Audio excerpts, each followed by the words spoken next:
welcome to the show. It's Wrestling with Entertainment, the only audio experience on the web today. The trusted choice for interviewing all your favorite wrestlers every Tuesday and Wednesday and previewing and reviewing the latest shows from WWE, AEW, New Japan, and everything in between every Saturday on YouTube and Castbox, sponsored by Rogue Energy and Player One Coffee.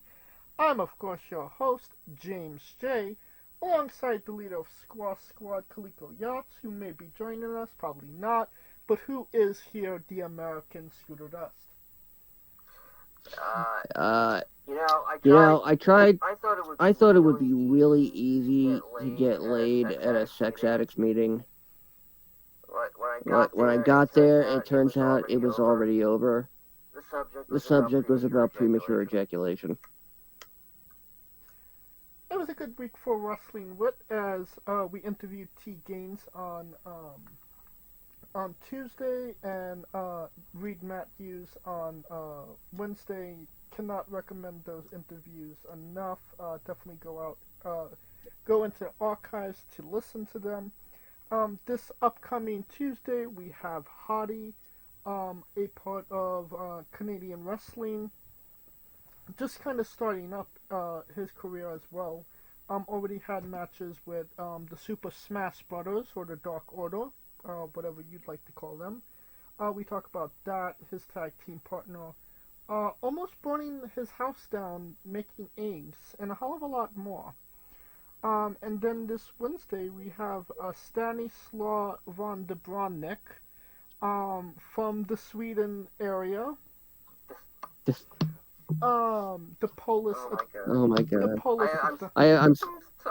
I'm sorry I left you alone for that one. The humanity, the massacre of languages. I got it right. I got his name right. Yes, I'm so proud of you, James. I only get it right when they're in front of me. Every other time I butcher it. What if they're wrong in front of you? What was I saying? Oh yeah, Stanislaw. We talk about his career, about being in the Master Lock Challenge, getting almost knocked out by a Swedish legend, a documentary shot about him, being the villain in a Christmas movie, and a hell of a lot more. But you don't have to take my word for it. Here's some clips now. Can you tell us about that time you almost burned the house down making apes? Listen. I didn't almost burn the house down, okay? A little smoke came up. The fire alarm went off. It wasn't anything too crazy. I was sleep deprived. I was hungry. It was like 4 a.m. in the morning. So I'm trying to make breakfast, right? But we managed to make everything work. It was good eggs. That'll say. So you did not burn the eggs. I did. I did. Can you tell us about that time you almost got KO'd by Frank Anderson? How did you know about that story? It was Frank Anderson. He was a VCB legend. He was like the first really Swedish pro wrestler. For those people who don't know, he was the first Swedish pro wrestler ever to attend a major promotion in America. He was a former like real wrestler, Olympic wrestler here in Sweden. Very famous person. Everybody loved him. Everybody knew who he was. And they got him, the promoter in Stockholm Wrestling got him into competing in two or one match in Stockholm Wrestling and being like a special referee in one. Okay. And yeah. Well, I'm so sorry, I thought you said something. No, No. I was like, okay, yeah. Yeah, and he was going to go a match against the Stockholm Capital City champion at the time, who was called Ken Malmsten, for a title match, and it was like his big return. He hadn't wrestled in a pro wrestling match for like 20 years or something. So we had the show, and during that show, he got like knocked out. He got knocked out. by mistake. Hmm. But he like snapped out of it and continued the match. But when we were putting down the ring, people were leaving. I saw him he had his own backstage area or room.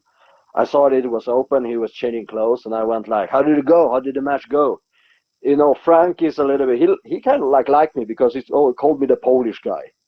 He talked about with me that he's been in Poland and did stuff there, and so he kind of liked me. So he was just like, "Oh yeah, the match went well." Like, oh, I could barely hear what he was saying because a little bit older person, tired. And then he said like, "Oh, then the motherfucker knocked me out." And then he took his like right or left fist and just like wanted to show me how he got knocked out. But at the same time, he just knocked me out.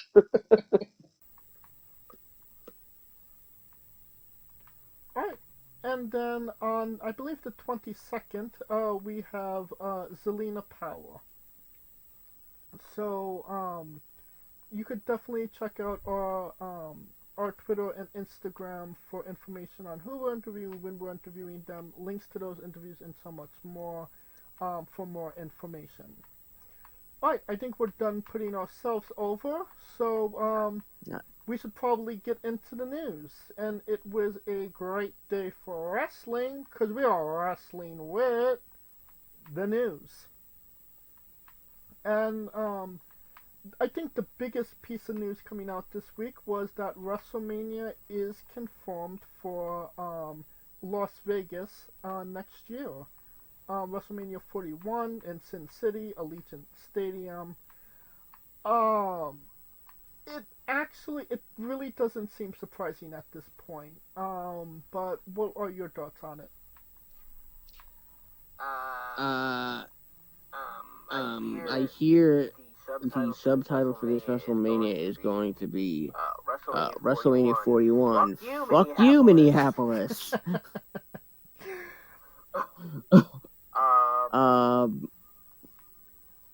God damn it. God had nothing to do with it. I get the thrill and attraction of Vegas. Okay, yay! It's a popular everything now, despite the fact that the stupid restarted Vegas Knights have lost. Go Rangers. Man, like what? Great, another reminder of how awful WrestleMania 9 was. God, it's like WrestleMania 41, PTSD. I mean, that was, what, 30 years ago? I mean, they're in a... 32. You know what's a fun game? Go back to the first WrestleMania in Las Vegas, compare it, and see how many are still alive. Well, Hulk Hogan, Bret Hart, Lex Luger, Shawn Michaels. If you call that living. Ted DiBiase, Mike Rotunda, Brutus Beefcake. Okay, Brutus Beefcake is a friend of mine, so fine. I just think Vegas is pretentious. WrestleMania is supposed to be about bringing it to everybody, not bringing everybody to WrestleMania. I mean, I get that, but, you know, it is kind of maybe wiping away the bad memories of the last Las Vegas WrestleMania. And, you know, starting new, starting fresh. Don't remember that. Remember this one. It's going to be good. Okay, I get that. I can understand that. That being said, you know, the person in charge of Minneapolis, events basically said that they didn't get WrestleMania because there was a change in ownership for WWE that made them change directions. And you know, I believe I said this a couple episodes back The Rock would want it in Las Vegas because The Rock doesn't want to go to Minneapolis. So his fingerprints are literally all over why WrestleMania 41 is going to be in Las Vegas and not Minneapolis. Agree or disagree? I don't want to agree, but I can't. I have to. We all have to. Yeah, I mean,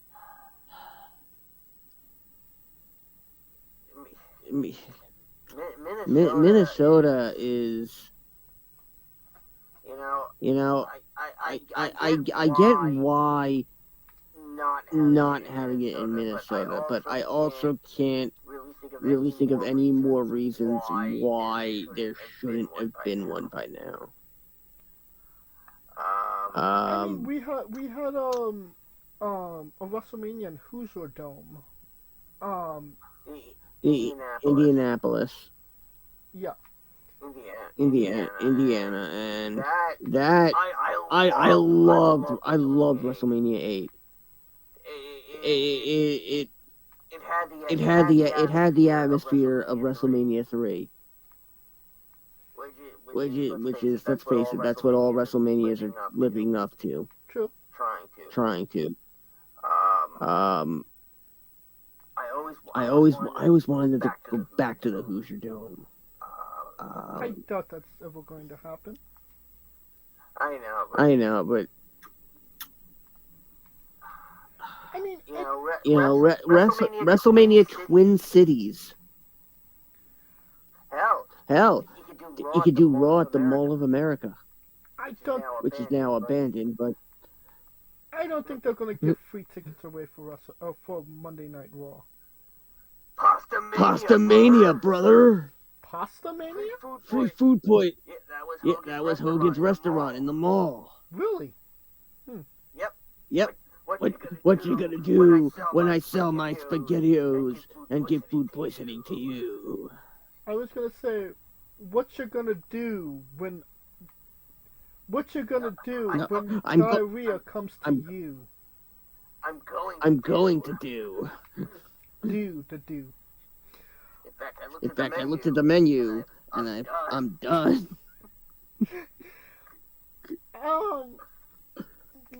Let's just be honest. Kaliko would be the first one to tell you this. Nobody from out of the country says, "Oh, well, I'm coming to America. I want to go to Minneapolis." It just doesn't happen. No, they say. They say, I want to go to Queens. It just doesn't offer. It just doesn't offer more than just WrestleMania, and that's always been, WrestleMania is supposed to be like somewhat of a tourist attraction. You do things around, whatever city that you're in. Obviously Las Vegas, there's not a shortage of things to do. That being said, Minneapolis WrestleMania 32? Question mark? I mean, 42. If we can go back in time. 42. Yeah. 42.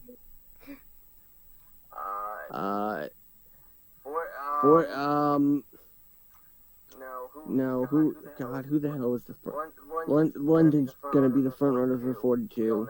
We all know that now. I think it was going to be London 43. Why am I stuck on the 30s?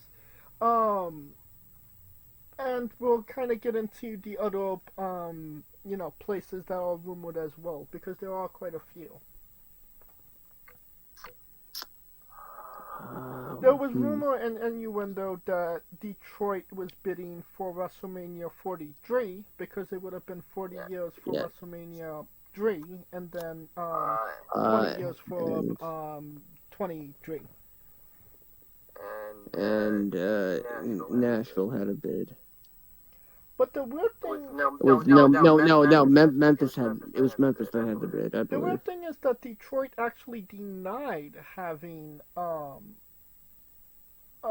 put in a bid for WrestleMania for 43, which is odd, but I can also understand where they want to be maybe hush hush about it as well. We don't want another SummerSlam. Please, it's okay. Uh, Also, by the way, I can tell you why they pulled back. Cleveland. That's why. That's why they denied. The SummerSlam's in Cleveland this year. Okay. Yeah. Cleveland's motto is "At least we're not Detroit." Very true. Remember? Saudi Arabia put a bid for WrestleMania as well. I could believe that they would put WrestleMania in London just to say that they did WrestleMania in England. But considering everything that's going on in that general area of Saudi Arabia, and I highly doubt WWE would consider doing a WrestleMania there where, they bring so many people. Ooh, WrestleMania Benghazi. Stop it. You know what? Screw it. I'm gonna say it. WrestleMania Tel Aviv. Will you stop it? You know what? WrestleMania Memphis, Egypt. There is no such thing as Memphis, Egypt. Yes, there is. James, we know what you got in history now. I did very well in history. It's just geography that fucks me up. We're just new. It's just news. It's told a lot earlier. Yeah. What are your thoughts on a Saudi Arabia WrestleMania? Watching the WWE has been fun. It is a great tragedy. I do hope they recover everybody soon. I guess we're stuck with AEW.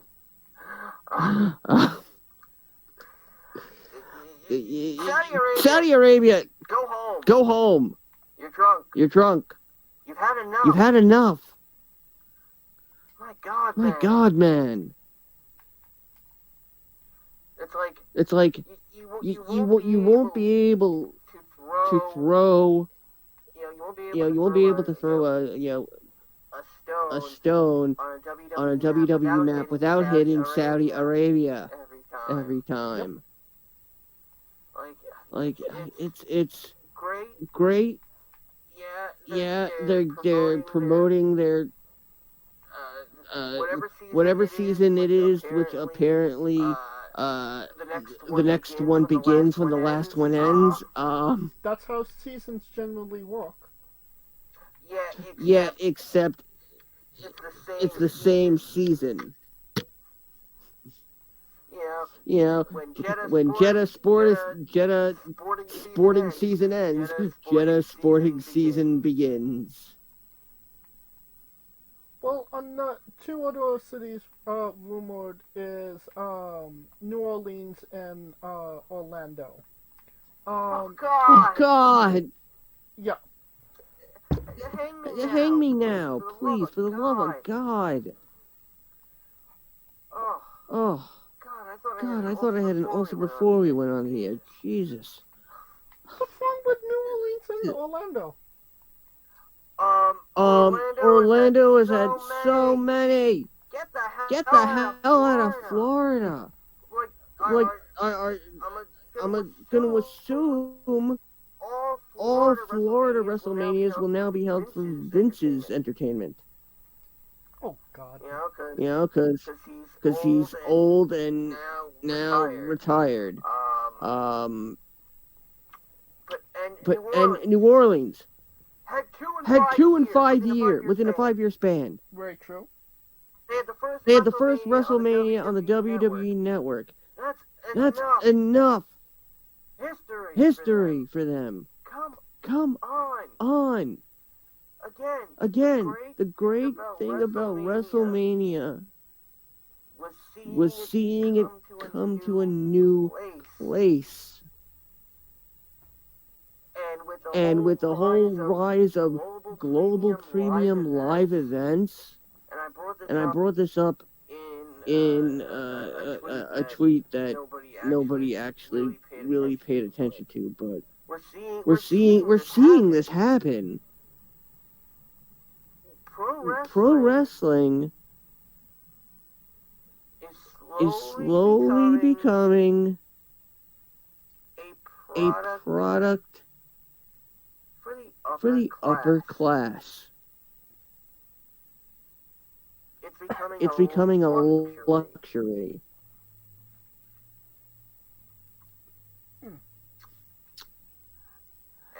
And that's the casual fan is being driven out. You can't you kind of can't deny that. And have ticket prices gone up? Yeah. But oh boy. Yeah, but God. I dare to say what hasn't gone up in the last 3 years. The only thing more expensive than WrestleMania tickets is gasoline. Very true. But I wouldn't say WrestleMania is necessarily inaccessible at this point. Philadelphia. It's rising though. It's getting there. And with 2025 and Netflix,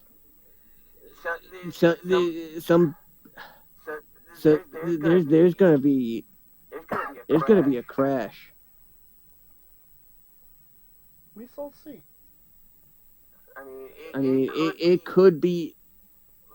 We may very well have another Black Saturday, and you know what? It wouldn't be Triple H's fault. He wants to expand. Expansion is good, but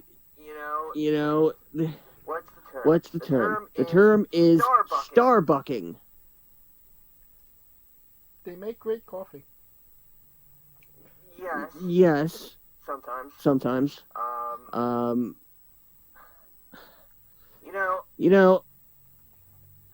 How many cities have yet to even experience a live event in the U.S.? I mean, WWE pretty much covered the whole United States back in the 80s. Okay. But, Actually, no. No. They stayed in the same place for many weeks at a time. But depending on how big the place is.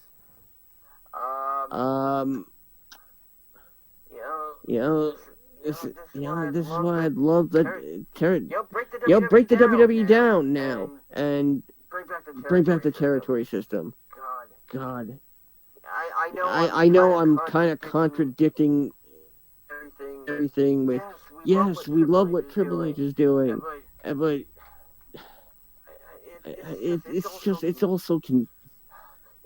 it's so confusing. It's frustrating. It's getting expensive. And what happens when your customers, your main demographic, stops consuming your product? It's a crash, and it's just I got the spilkus already. Let's talk about SmackDown. Heading to USA Channel a month earlier than it's supposed to. Yeah, Fox is like, get the fuck out, man. And USA is bring us all your children. Raw will stay on USA until the ending of the year, and SmackDown will be on USA starting in September, going until whenever this contract ends. And So yeah, and NXT moving to the CW. right, but I think everything that's still in place and as scheduled. But as Yeah. but in But again, NXT is, as of now, the third brand. WWE, all of WWE's products are going to be on USA in the month of September, which is crazy to think about. One station hosting all WWE events. But things kind of get spread out after that, obviously, with first NXT going to CW, and then in January Netflix on Raw. Well, Raw on Netflix. Is it maybe not the? Is it a good sign to see that they're kind of bouncing around stations at this point? It kind of seems odd with such a flagship like WWE that they wouldn't have secured networking, right? Well, the idea of being on that many channels gives legitimacy to pro wrestling in terms of competing with Major League Baseball, basketball, hockey, that are on all different stations in different regions. That's what the CW is. It's a different channel in every region. Right. I think NXT is going to bomb horribly. Why would you say that? It's the CW. CW was relevant at one point. Yes, back when it was the WWB. And I liked Michigan J Frog. Bring back Michigan J Frog, damn it.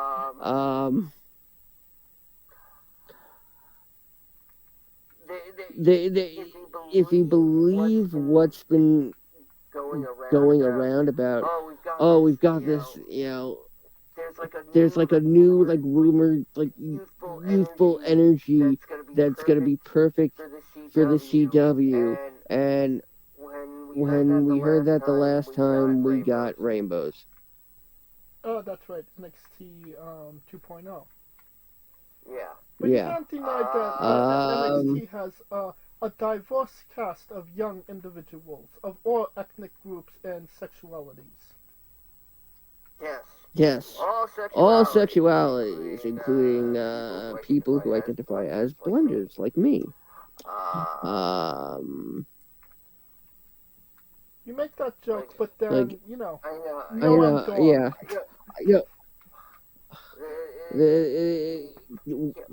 What is Noam Dar now, anyway? Last time I checked, he looked like Neo from The Matrix. And last time I looked, he looked like my Aunt Sylvia getting out of the shower. With that hair, I mean, Jesus. Like, it's like Kmart Power Rangers. And what are Lash Legend and I can't remember the other one doing with the Scottish guy in the first place? I know, I'm being a little bit prejudiced there. Well, she's obviously, but come on, she's replaced Alicia Fox. Yeah. But you do know that they were placed together at random, and got lucky because it stuck. And now Trick Willy Wonka is sticking it to Lash Legend. That's the shit. That's NXT is doing some really great stuff now. The CW is gonna well. It won't be able to hold a pussy-scented candle to what they can do on USA. And that we shall see. I wasn't gonna bring this up, but you mentioned pussy-scented candles, and it makes me think of, pussy, you're on the pussy clock, and that is a direct reference from Ric Flair, when he was kicked out of a restaurant. Oh my god. Oh my god. Oh god. And oh my god. And then of course the other news. I don't know if we discussed if we discussed this, if this was discussed 2 weeks ago. Ric Flair had a heart attack during his match with Jay Lethal. I don't believe. At this point, I believe nothing Ric Flair says, because sometimes he fakes the heart attack, sometimes he had a heart attack, sometimes he was just passing gas, sometimes he shit himself. Like, it was your last match, get over it. The thing is that when Flair said you're on the pussy clock, he was actually speaking to Andrade.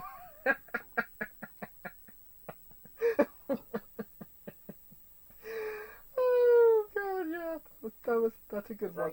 He's like, I need some grandbabies to wrestle. Woo! We could save on diapers. Woo! I'm a choo-choo. Woo! Toot. You know what? I'm surprised people in independent promotions haven't started popping up saying female wrestlers are saying I'm pregnant with Ric Flair's kid. Just a bunch of random female wrestlers all over the country. Just have them all say at the same time.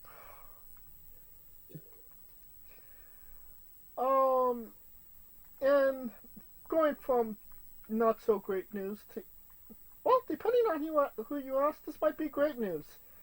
Chad Gable Steveson, released from WWE, a part of the recent budget cuts.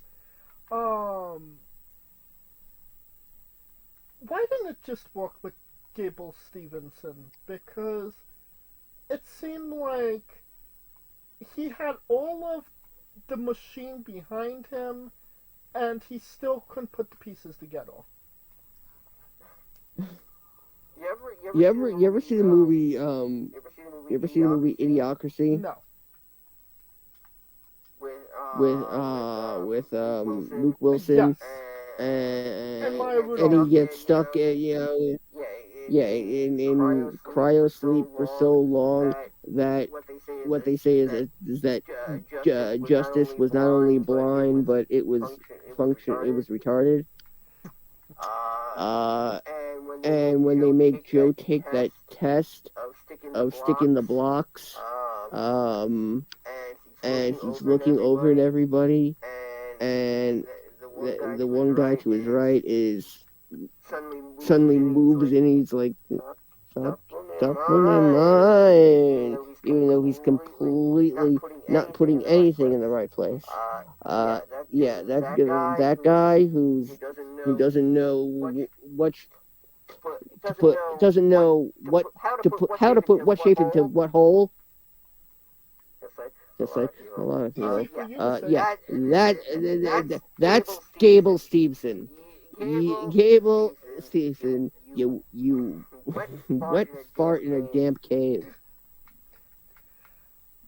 And I can make the argument that he didn't necessarily have the best personality in the world either. He wasn't exactly a Kurt Angle in that aspect.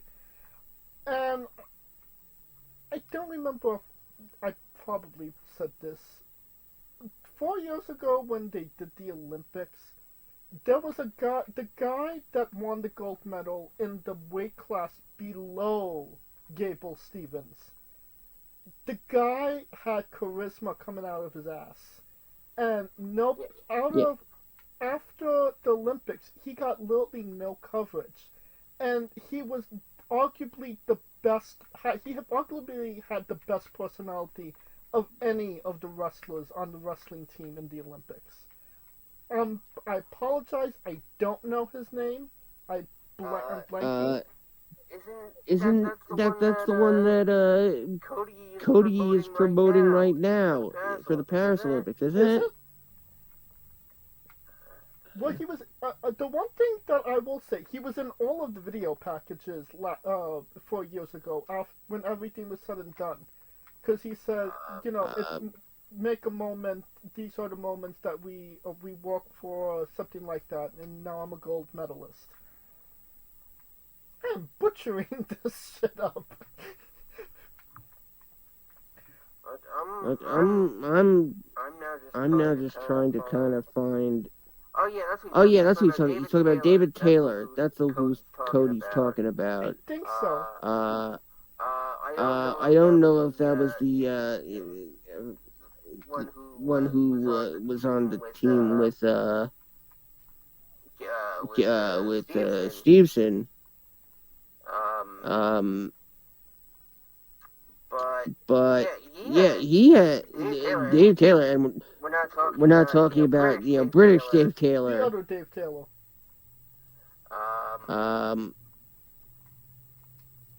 It's that guy is pro. You know what? I won't even say, because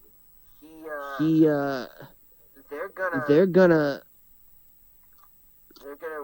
really take another look at if they really want to take a chance on Olympic athletes ever again. Well, I think they're always going to look at Olympic athletes for obvious reasons. And Chad Gable, current WWE superstar, was an Olympic athlete, and he's fucking crushing it right now. So there are people that can adapt, but you have to find the right people to adapt. It's not just going to be the right fit for everybody. If that is, just because the suit looks like it fits doesn't mean that it actually will. And why are you putting on random shoes as well? Like, that's unsanitary. The one below Steveson in the 97 kilogram class. I guess we have to use kilograms since that's what Wikipedia uses. Kyle Snyder, who guess what? Youngest world champion in American wrestling history. Youngest Olympic gold medalist in wrestling history. We shall see if that translates. And now with they're putting all the way the team on David Taylor. Funny and oh my God, Jordan Oliver. That's a name I haven't heard in a while. I love his cooking. That's Jamie Oliver. The naked chef. And no, we're not talking about Game Changer Wrestling Jordan Oliver Jr. Because I'm pretty sure before he became Jordan Devlin, he was Jordan Devlin. JD McDonough was Jordan Oliver. So that's just funny to me. Yes. But Yes. He's always been a Funko Pop. Sponsored by D. Sanchez. But to our point, There was a point to all fuck, of this? fuck you, Gable Steveson. Drop the keys to the Porsche they gave you as a signing bonus in the bowl on the way out. Don't let the door hit you in the ass. And here's to your failure.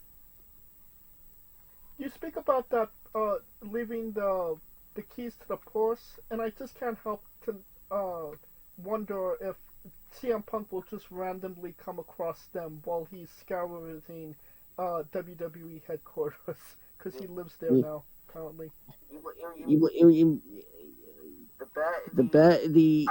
I don't know, but the best thing and the ironic thing is that his brother is succeeding despite being associated with a man who just got released and accused by Ronda Rousey. You're of course talking about and Gulak.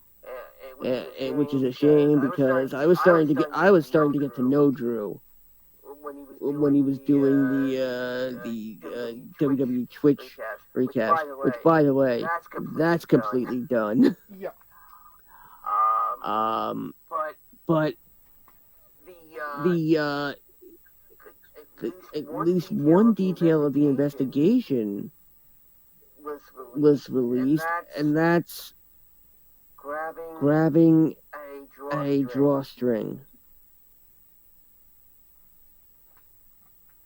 Well, allegedly, that wasn't why Gulak was released. Apparently, new information came out that he was maybe bullying the younger talent, taking liberties with them, and stretching them in the ring, going after injuries when stated that they were injured, and things of that nature. Drew Gulak does seem like a vindictive and resentful man. He's always seemed like he's been a bit resentful. Great independent career. He's a name on the Northeast. Won't be anymore. He has a Super 8 under his belt. He got good at something where he missed the window where somebody his height could really be accepted and treated as a future world champion. Well, hold on, for just 1 second. He also sucks. I'm not going to say, that he didn't do those things or that it, but he did not do them. He did not do them. I just find it interesting that all these things came out, right after he got released, rather than, we've been, us hearing about it prior. Like, these are the first inklings that we've ever heard of it. There was never, well, Drew did this, Drew did that. And I just kind of find it a little convenient that all these things came out about Drew Gulak, and then, just to maybe say, well, he wasn't fired because he did those things to Ronda Rousey. We fired him for these reasons, X, Y, and Z. You kind of get what I'm getting at? Yes, I absolutely. I absolutely get what you're getting at, man.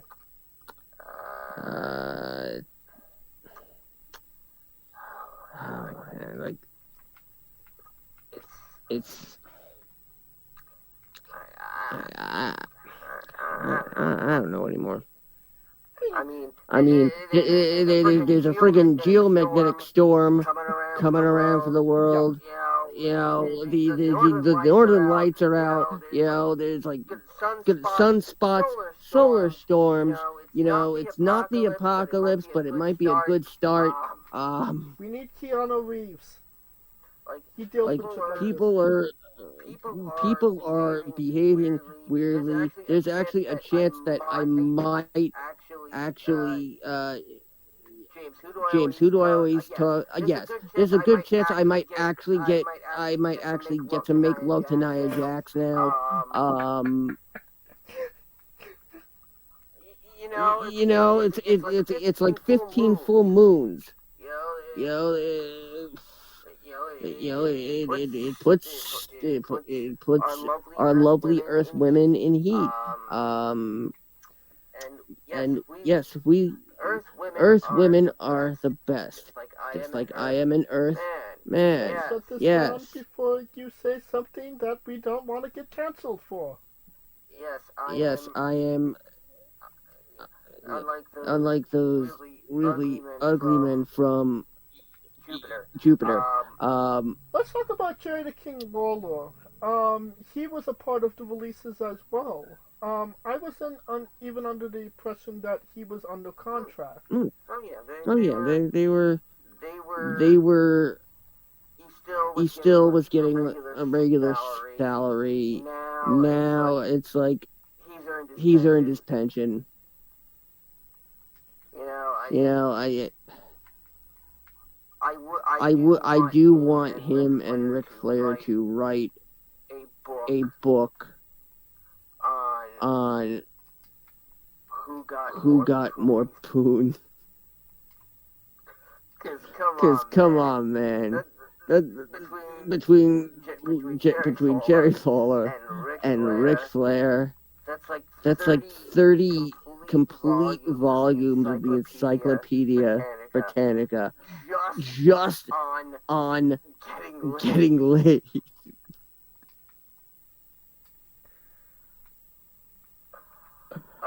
Oh man, they were. You know what?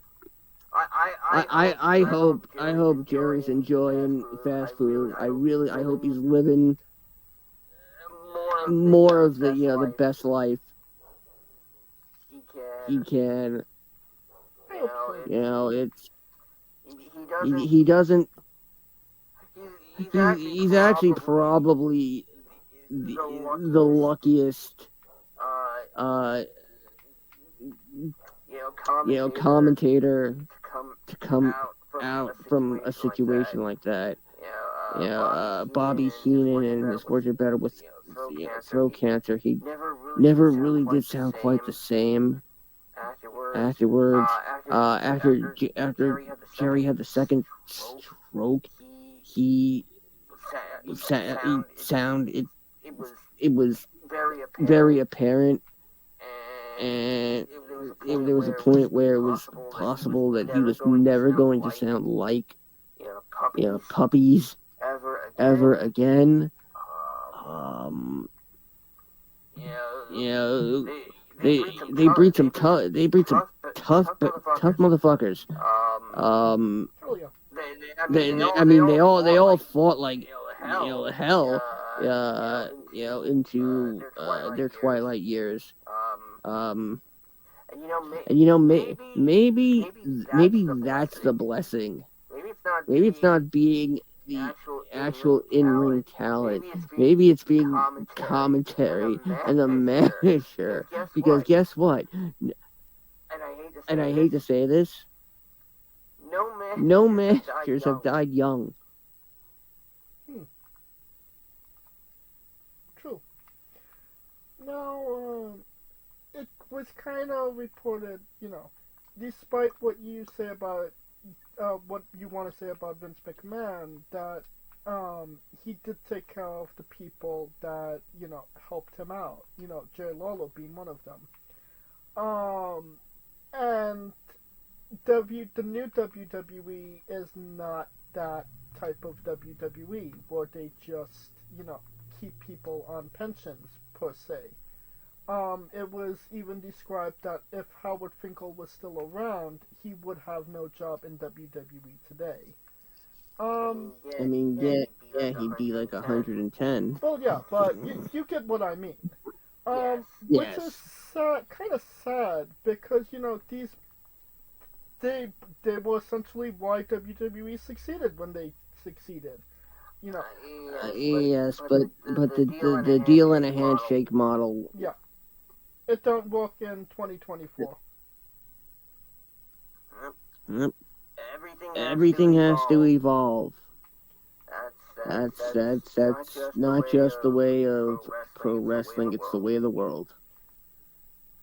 So basically, Jerry Lawler is going to go to AEW and commentate with Jim Ross, and we're not going to understand one thing that's going to happen in an AEW match between the two of them.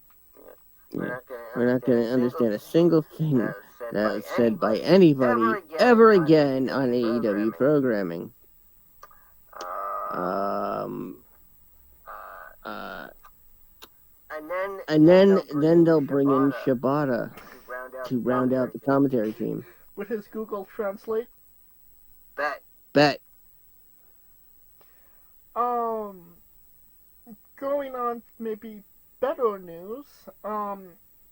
It's rumored that the new Wyatt faction will be the members of the new Wyatt faction will be Uncle Howdy himself, Dexter Loomis, Loomis, yes. Joe Gacy, Eric Rowan, and Nikki Cross.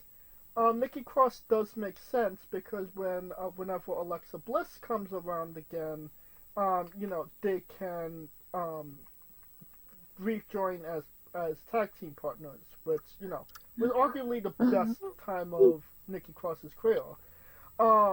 Yeah.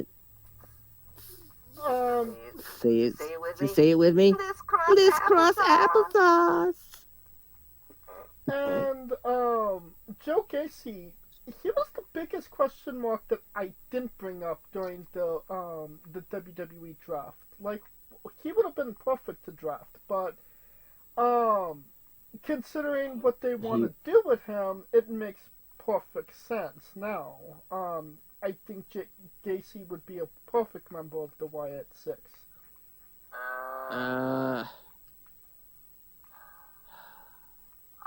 I can't say now that I think he would be. He's not the same Joe Gacy that led the schism. I mean, yeah, people would say that's it's a Wyatt family knockoff, which was a Ministry of Darkness knockoff, or a Brood knockoff, and people hated what happened to the young veterans, but they're burning on fire right now. Yeah, it. Oh, that's syphilis. I was talking about the promotion. Yeah, their ring announcer's named Syphilis. Joe Gacy became a cult leader that was kind of separating himself from the others we've seen with the gimmick. Bray Wyatt, even The Undertaker, Gangrel. Oh God, there's. Oh my God, why the hell am I?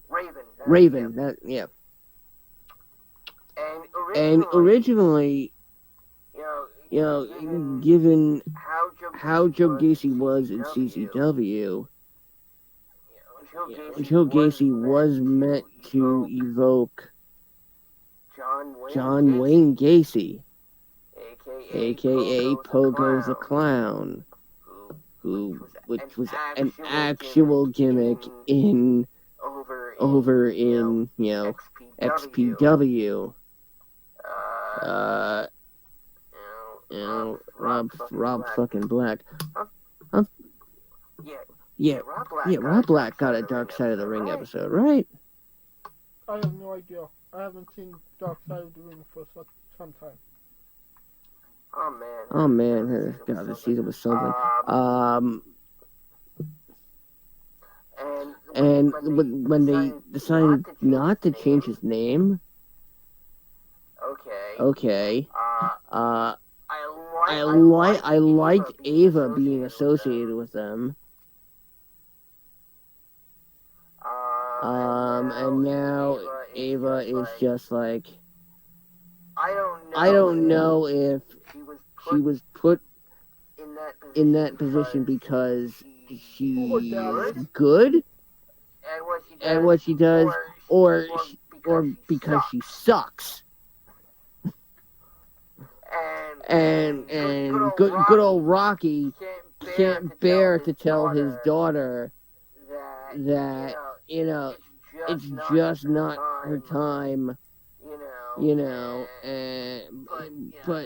don't worry, Daddy will get you on television anyway, my little Rockette. He's probably teaching her how to be 8 hours late to work and peeing in bottles. No, I taught her how to do that. The second thing. Either that or she's really enjoying too much Zoa, wearing too many fanny packs, and enjoying too much of that big Dwayne energy, and somebody needs to call a social worker immediately.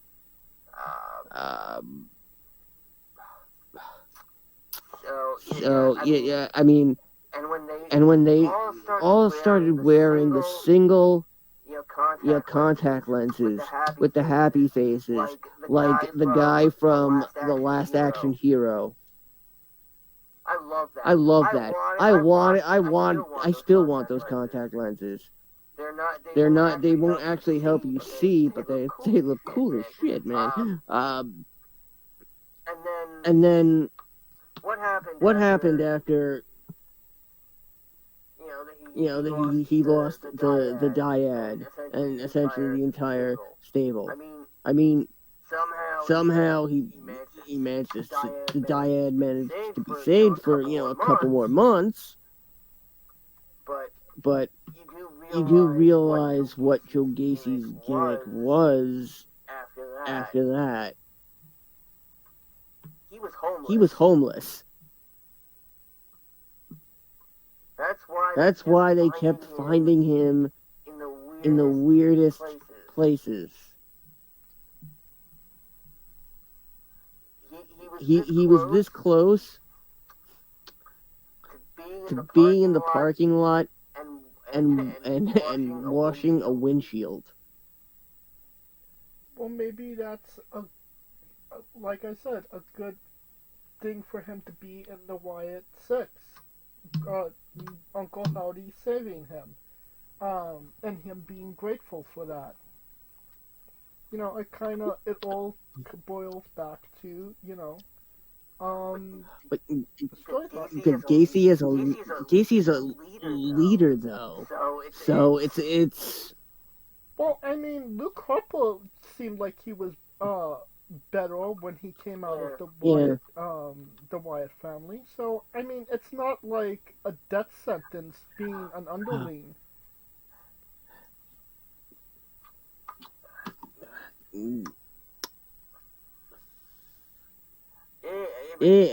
But going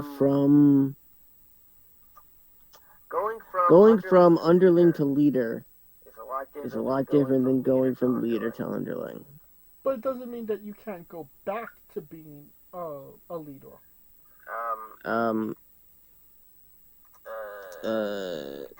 Tell that to Roman, please. But Roman is the leader. No, not anymore. Well, he needs to I come mean- back in order to have that conversation. I mean, they're setting him up for a face turn, in which there will no longer be Roman Reigns in any sort of leadership. But that's the whole point, is that the underlings always rise up. It's never the other way around, seen as a good thing. When it is, it's done rarely, and if it's done more than once, it doesn't usually work the second time.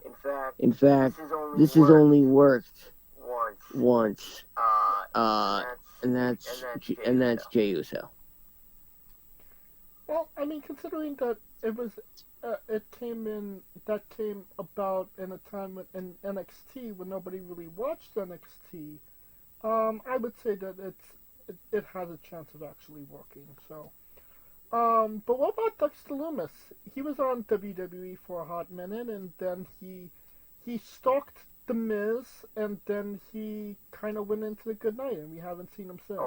Well, I mean, since it was revealed that The Miz paid Dexter Lumis to stalk him, Right. and of course, I loved Index. We all did. That was, God damn, that was one of the best storylines that NXT ever did. And it doesn't matter how many matches Dexter had at that point. The payoff, the speaking. I've never loved hearing two simple words being uttered ever, and I'll never be as excited to hear two words until my next wedding.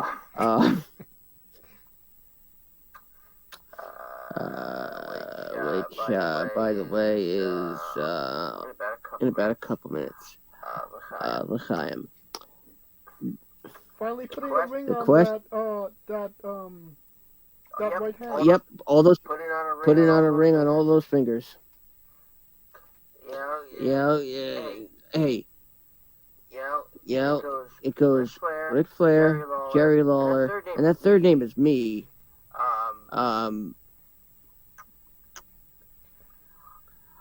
I think they're going to radically make over Dexter. Which maybe isn't a bad thing per se. No, he needs it to be a part of this. He can't be that. He can't be that silent Dexter and be a part of the Wyatt, because in that way he will get over again without having to say anything, because Dexter Lumis is the one person, aside from maybe R-Truth, that can get over by not doing anything.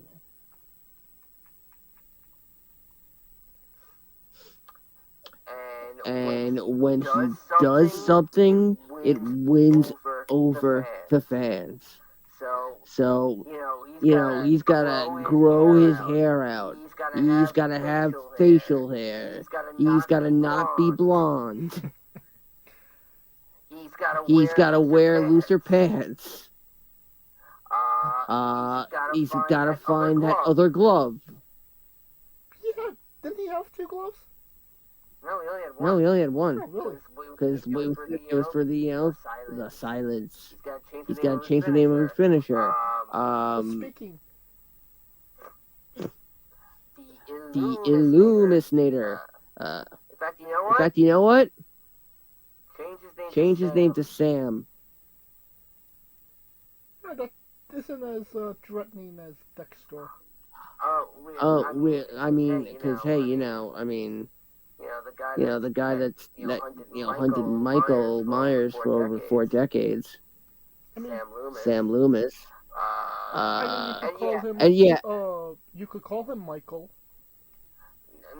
No. You gotta call like. There's got to be the irony where somebody misunderstands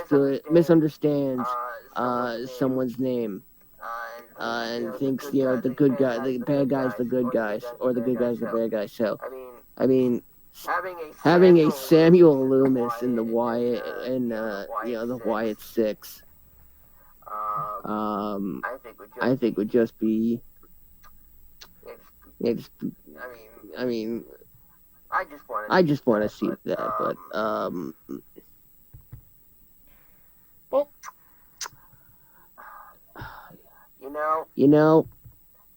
if I'm going to put one more person in there who probably needs it, I don't know if Raymond Rowe is ever coming back. So you know what? Put Ivar in. Give them the antlers. Then Michael Cole would be a part of the Wyatt family as well.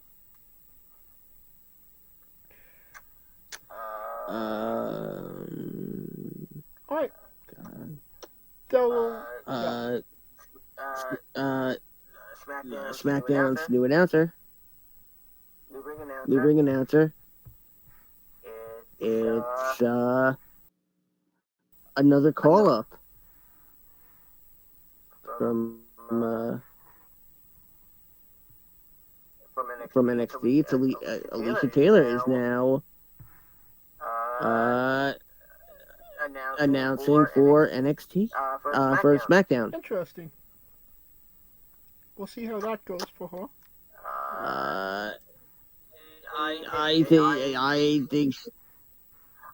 I think she's very good as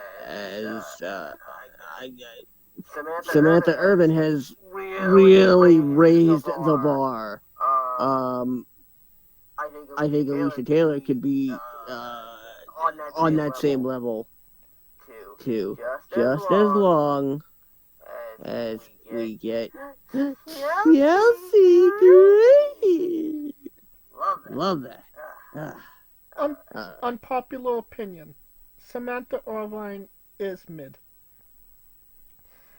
And that brings us to our last bit of news before we get into our next segment. And it comes from the most bizarrest of places. Stormy Daniels compared the world of porn to pro wrestling. Stating that it's real, but it's not. Well, at least she didn't. She used kayfabe terminology. Didn't call wrestling fake, so that's nice. No. I mean,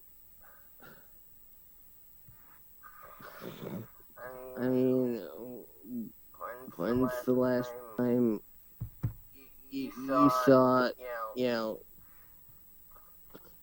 WWE superstar take a load to the face, and don't say Paige? When's the last time you seen a porn star take a pile driver? That wasn't No,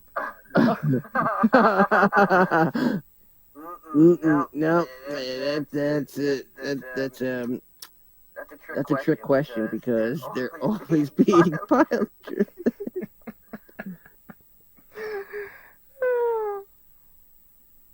I think we should get out of here before we say something inappropriate. Stormy Daniels, stay the fuck out of my Pepsi. And that will conclude our coverage of the news this week. And now a quick word from our sponsors. Yeah. That's the title for the stream, for this episode, by the way. Stormy Daniels, stay the fuck out of my Pepsi. Maybe.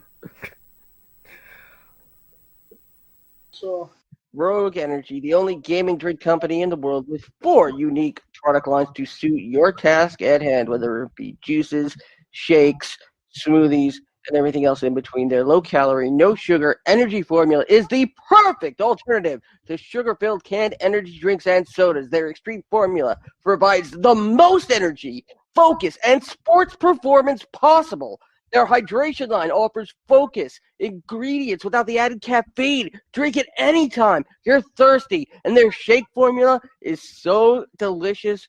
Who doesn't love a cookies and cream, 0-calorie energy milkshake? First and foremost, they've designed every Rogue product line with performance and effectiveness in mind. It is critical that you look at the nutrition panels of drinks when comparing options. There are countless off brands out there that are presenting low quality, poorly dosed formulas that amount to expensive caffeine water. Every formula they produce is designed with optimal levels of high quality ingredients. Additionally, you won't find a powdered gaming drink brand that dissolves better. No need to have chalky textures in your drink.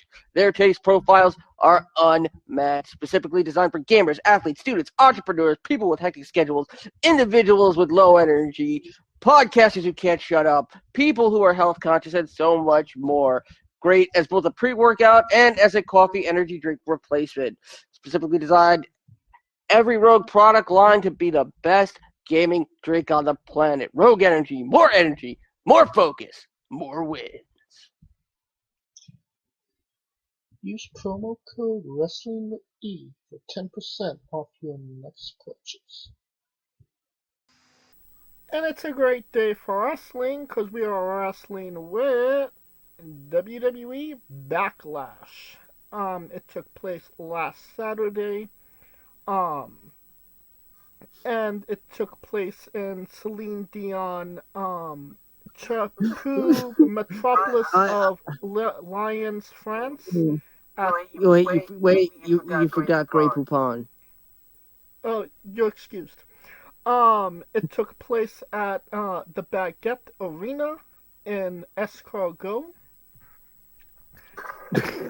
Attendance was 11,628. I want to say that's a lot. How many?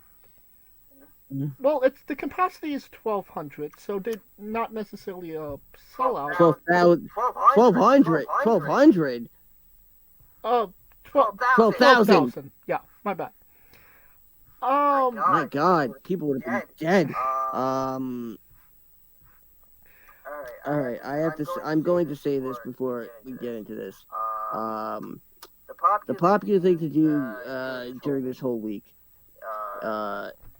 was WWE detailing. And the popular thing for some reason was the old school SummerSlam S.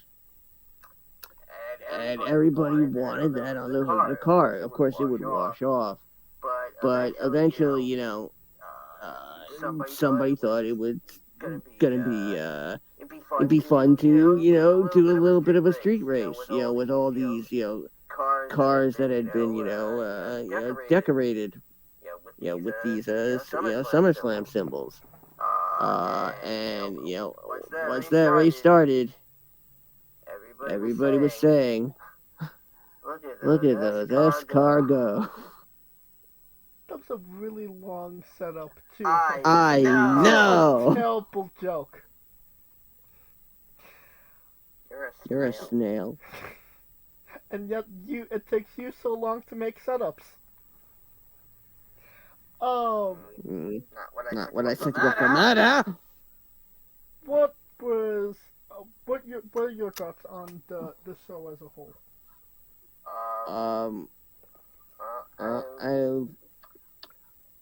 Out of all the premium live events in the history of the WWE, this was one of them.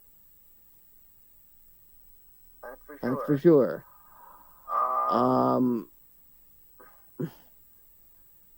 That being said, this was, if Average got excited about how average it could be, average would be jumping up and down. If this was the Olympics, average would get a gold medal for being average. It was droll. It droned on in short. It was boring. Well, I kind of have a love-hate relationship with this show right off the bat. And what I mean by that was that, for whatever reason, when I wanted to rewatch this on Peacock, which, it should have just been fucking on there, it would not start. I could not get it to go on. When did you try? 7 o'clock, Pacific. So, I mean, it was on there for quite some time. Well, they do a bit of post-processing and... Well, for whatever reason, I didn't get it. And I really just wanted to watch it that night. But, so, the English version wasn't on. But you know what was on there? The French version. The Spanish version. So I watched... I watched an American product in France with Mexican commentary. Yeah. You racist asshole. Mexican commentary. Spanish commentary. However you want to say it. No, you can't say Mexican commentary. It literally doesn't exist.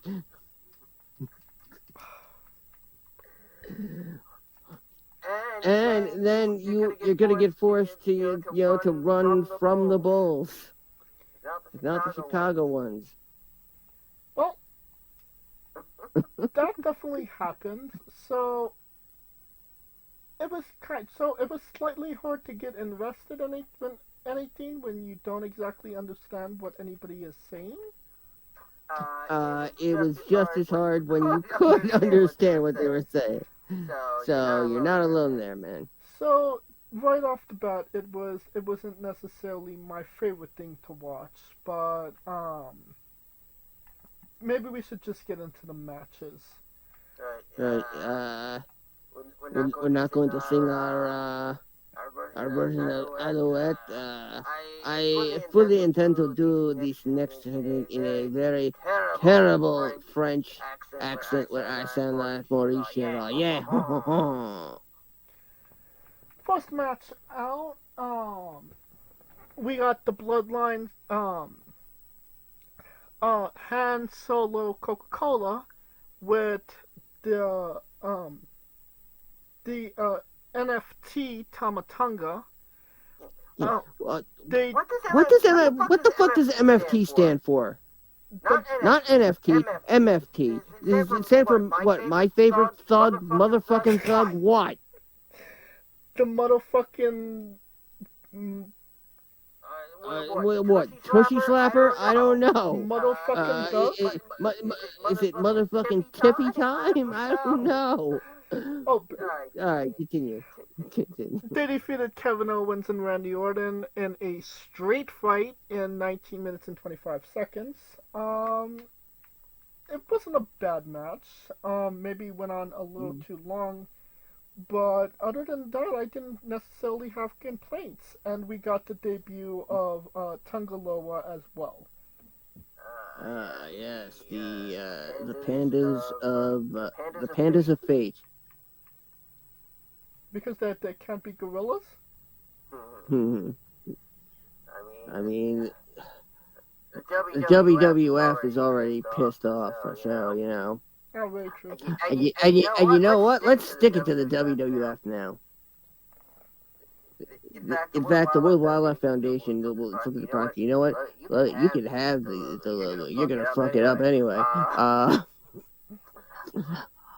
I can't remember. Did Randy Orton turn again? No.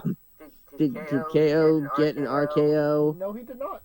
And are they rated RKO or are they just RKO? They're RKO. O?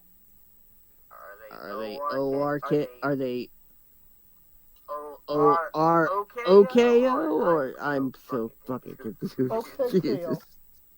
Let's Oh my start God. the show. Yeah. Who's on first? Yeah. Your ex-wife. What are we talking about?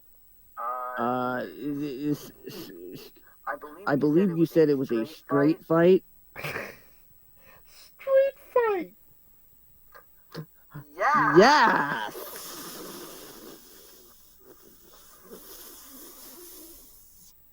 Sounds like steam escape.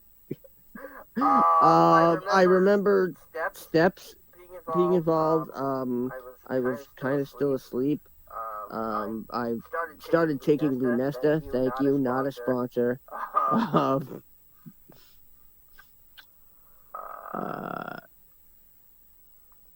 Yeah.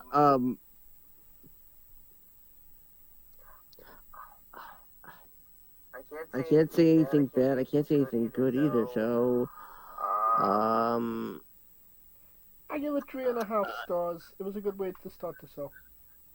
yeah. The lighting was good. 3 stars.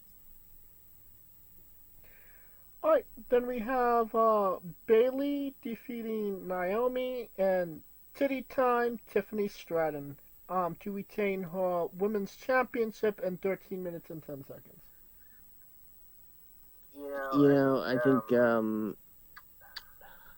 I think Nia Jax might have some competition for my affections. Naomi? No, I think I might be back on Bailey and her cake.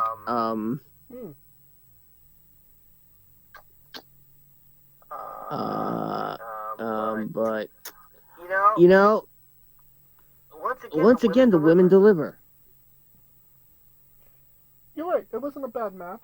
For her first title defense, it was not bad. It was a pretty decent match. It kind of ended like abruptly, which kind of definitely took my enjoyment away from it. But they definitely. I don't know if we call that if they WrestleMania 35 did or if they Ronda Rousey did. Yeah. Yes. Whichever one. Yes. The reverse Monstro. I mean, it's good to see a surprise finisher, a surprise pinfall.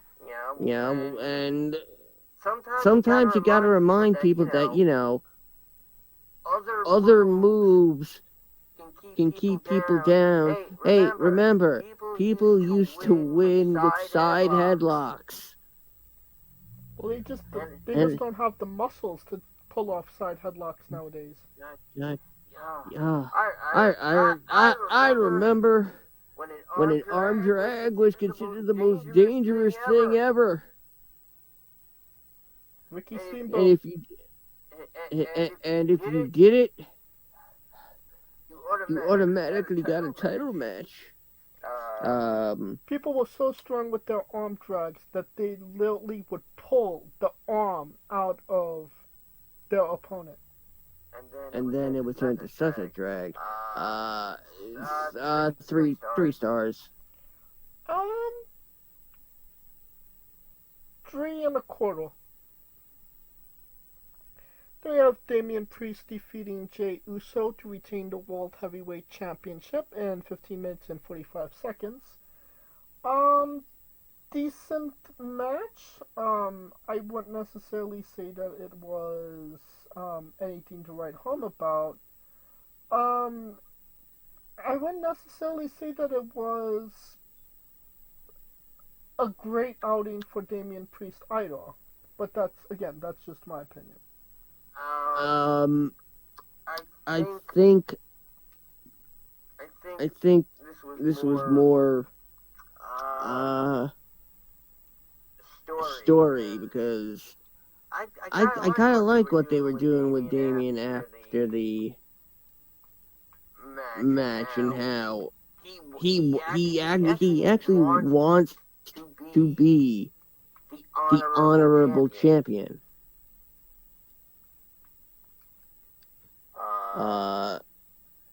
And that's a great thing to see, especially in a heel. Right. And Damien has been over as a face as well, so. See, now, I want to know if you kind of thought maybe the same thing. I do believe Jey Uso's time will come. I don't think there's a point where Jey Uso can lose momentum. Right now. Not right now, no. But this match got me wondering, should they do Bad Bunny, Damian Priest too? Ooh. Unfortunately, no, there isn't a match in Puerto Rico anytime soon, so I would maybe... I know, but you know what? Hell, they're already over there. Go to Spain. I mean, is Bad Bunny over in Spain? He could be. He takes his private jet. Oh, you meant over with the fans. I'm gonna say yes, because he's Hispanic. No, that's racist. Yes, but it's the good kind. How many stars do you give this one? Yeah, 3.25. I give it 3. Then we have Bianca Belair and Jade Cargill defeating the Kabuki Warriors, Asuka and Kairi Sane, to become the new WWE Women's Tag Team Champions in 17 minutes and 25 seconds. Oh my god. This was a clusterfuck of what the fuck. I did not understand one thing that was going on in this match. And it seemed like the referee didn't understand what was going on in the ring as well, considering the people that weren't legal got pinned and won? Yeah. I didn't realize that we were in, that we went to, what the fuck a stand for this match.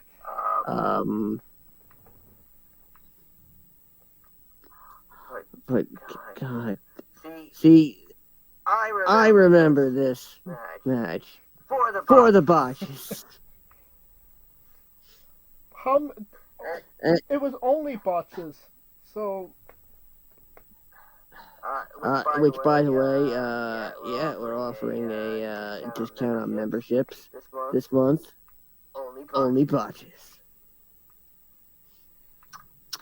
Oh, I'm glad everybody's still alive.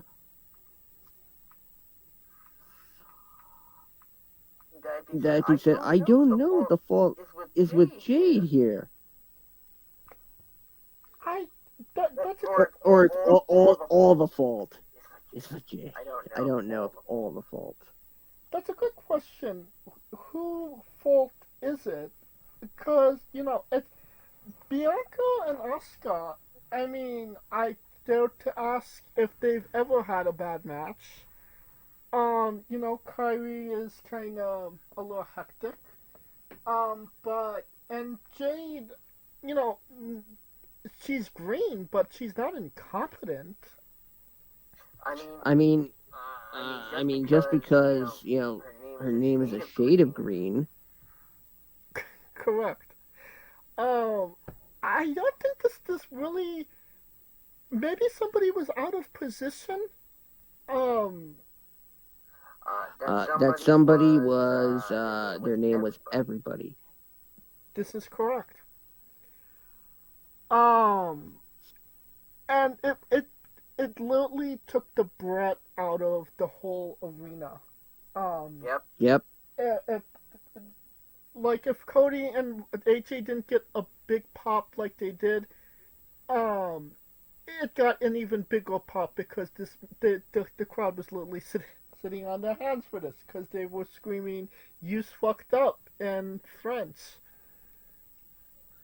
Je suis fucked. Je suis fucked. Wait. Oh God. Googleator. How many stars do you give this one? I give it a broken star. That's what I give it. I give it 2 broken stars. No, that does not count as a half each. 2 broken, depressed stars. I give it 1.5 because it was really bad. Wait. Tu as merdé. Tu as merdé. Tu as merdé. Tu as merdé. Which, if I re-reverse it, you screwed up. That's what. This show only had 5 matches on the card.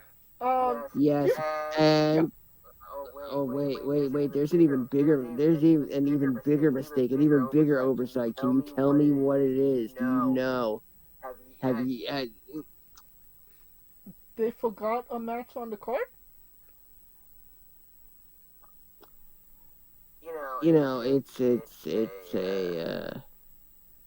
You gotta love the fact that they are, they're going global in the premium live events. This was a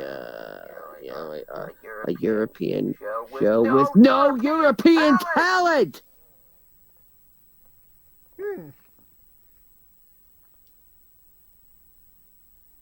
I mean, well, not even Ludwig Kaiser Permanente. I mean, I could maybe make the argument that No. Tiffany's implants came from France. No, unfortunately, they were made in the USA. How is that unfortunate? Well, I mean, unfortunate for you, fortunate for me, because I get to go.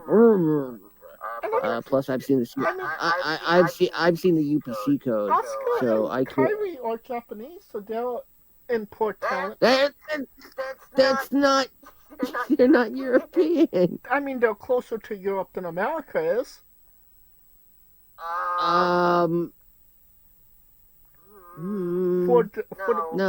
For the purpose of me being right, there it is. Yes, that's Scooter Just logic right there. That's James J logic.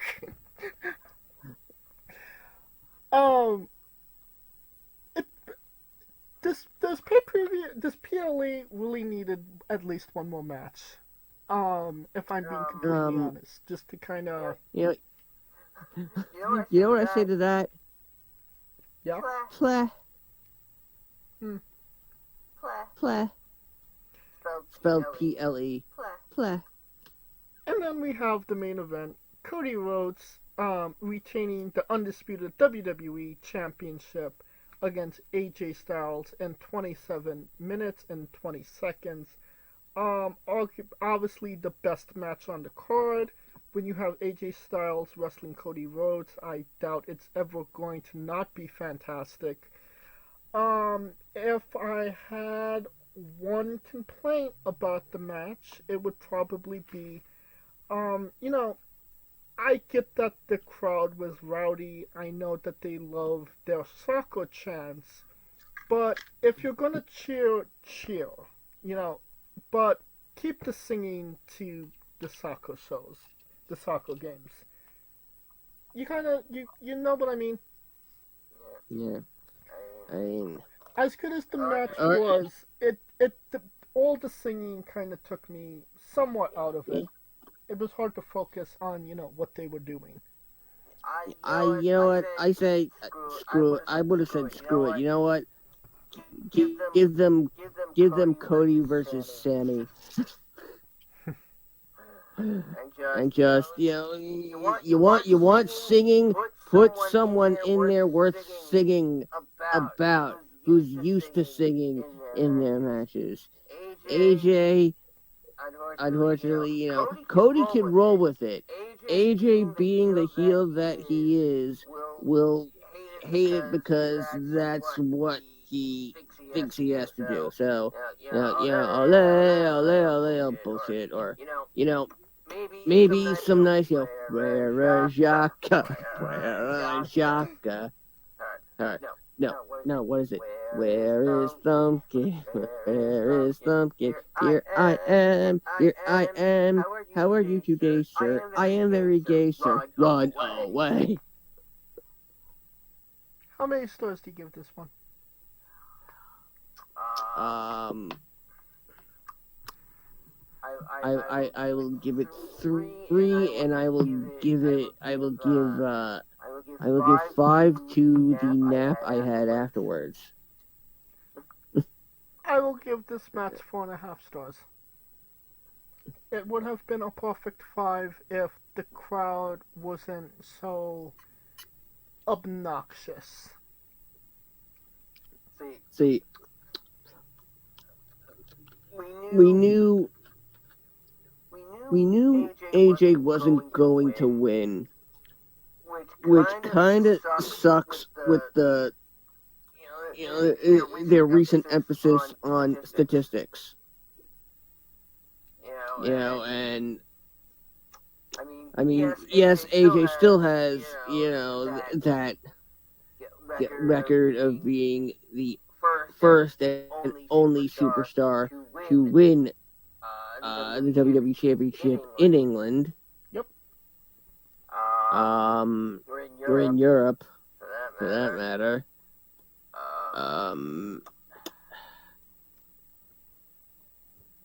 Outside of North America. Do we think there could have been a better choice of opponent for Cody? No. Not in the slightest. I mean, should they have listened to me and done the Andre the Giant Battle Royal here? I mean, considering that it doesn't matter anywhere at this point, it wouldn't have.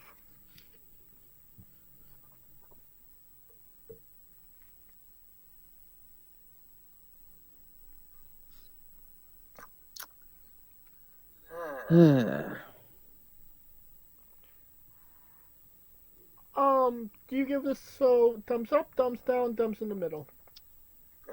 Thumbs in the middle. I thought you would give it a head on the pillow. After yes. I give it thumbs in the middle as well. Obviously, like I said, Cody and AJ was a banger.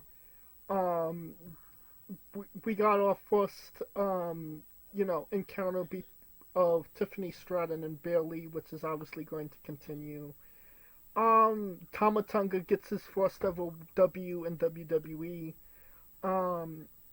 It was memorable, but it just wasn't. It just kind of fell to the wayside as well. Alright, that'll conclude our coverage of WWE Backlash and this episode as a whole. Thank you for listening. If you like what we're doing, please like, subscribe, and comment both on YouTube and Castbox.